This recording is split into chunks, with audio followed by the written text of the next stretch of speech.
Assalamualaikum warahmatullahi wabarakatuh. Perkenalkan, nama saya Rio Akbar Pasuma. Saya di sini akan menjelaskan mengenai artikel saya yang berjudul Faktor Makro Dominan pada Era Pemerintahan Susilo Bambang Yudhoyono dan Joko Widodo. Pertama adalah pendahuluan. Penelitian ini dilatar belakangi oleh pertumbuhan ekonomi yang dapat dicerminkan dari perkembangan faktor makro, yang dimana faktor makro itu sendiri dapat berubah setiap tahunnya dan sangat bergantung terhadap kebijakan yang dibuat oleh pemerintah. Dalam hal ini, saya memilih era pemerintahan Susilo Bambang Yudhoyono dan Joko Widodo dikarenakan kedua presiden tersebut sama-sama menjabat selama 2 periode dan sama-sama mengalami krisis keuangan. Selain itu, di dalam dunia pasar modal, perubahan faktor makro juga dapat membantu investor dalam memprediksi apa yang akan terjadi di masa yang akan datang. Karena perubahan tersebut dapat memberikan gambaran risiko yang nantinya akan muncul.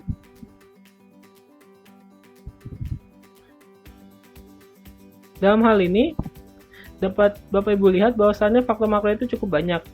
Dan setelah di-plotting, hasilnya adalah sebagai berikut. Dapat dilihat bahwasannya faktor makro itu pergerakannya cukup fluktuatif dan bergerak dinamis naik turun. Maka dari itu, penelitian ini ditujukan untuk melihat faktor makro dominan pada masing-masing era kepemerintahan. Selanjutnya kita masuk ke metode. Pada penelitian ini, saya menggunakan metode kuantitatif dengan melakukan pendekatan analisis deskriptif dan verifikatif.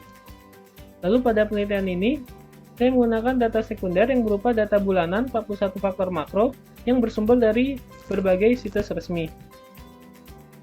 Pada penelitian ini, saya menggunakan prinsipal komponen analis atau analisis komponen utama. Pada intinya, analisis ini bertujuan untuk mereduksi data yang berdimensi cukup besar menjadi data yang berdimensi jauh lebih kecil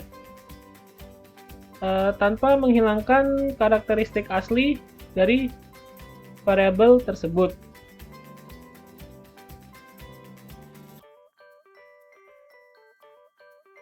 Dalam melakukan proses prinsipal komponen analis atau yang sering disebut sebagai PCA, terdapat 5 tahapan yang harus dilakukan. Berikut adalah tahapan-tahapan tersebut beserta dengan tujuan tahapan tersebut dilakukan dan kriteria penilaian dari masing-masing tahapan. Namun, yang perlu diperhatikan oleh Bapak Ibu bahwasannya tahapan yang terdapat pada proses PCA ini adalah berkesinambungan, yang artinya apabila ada salah satu tahapan yang tidak sesuai atau tidak tercapainya kriteria penilaian, maka harus dilakukan pengulangan proses PCA.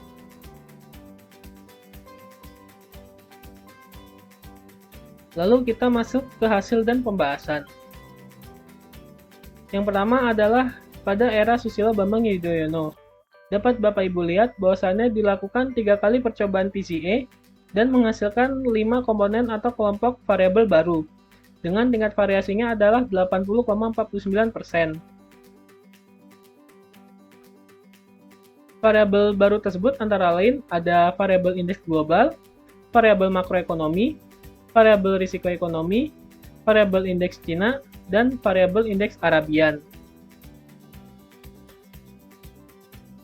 Lalu, pada era Joko Widodo, dapat Bapak Ibu lihat juga bahwasannya terjadi 5 kali percobaan proses PCA, yang dimana menghasilkan 6 komponen atau kelompok variabel baru, dengan tingkat variasinya adalah 83,10%. Yang dimana variabel baru tersebut antara lain, yang pertama adalah variabel indeks global, variabel makroekonomi, variabel indeks Cina, variabel harga minyak dunia, variabel indeks Arabian, dan yang terakhir adalah variabel nilai tukar Cina.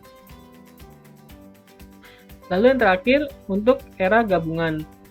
Dapat Bapak Ibu lihat kembali bahwasannya terjadi 2 kali percobaan proses PCA, yang dimana proses tersebut menghasilkan 6 komponen atau kelompok variabel baru dengan tingkat variasinya adalah 80,72%.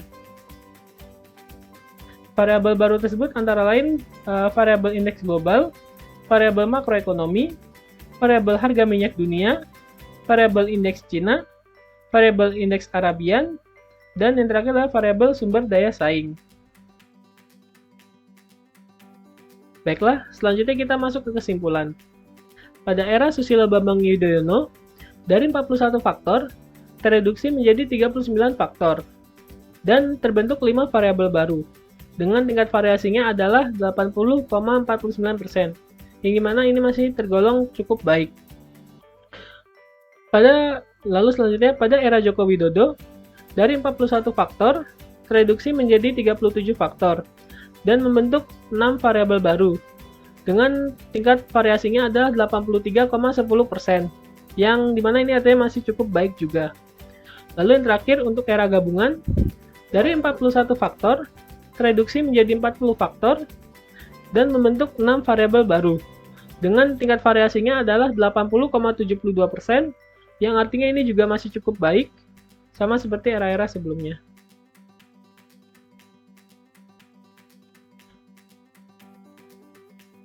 Baik, sekian penjelasan dari saya. Atas kurang lebihnya saya mohon maaf. Terima kasih atas perhatiannya. Wassalamualaikum warahmatullahi wabarakatuh.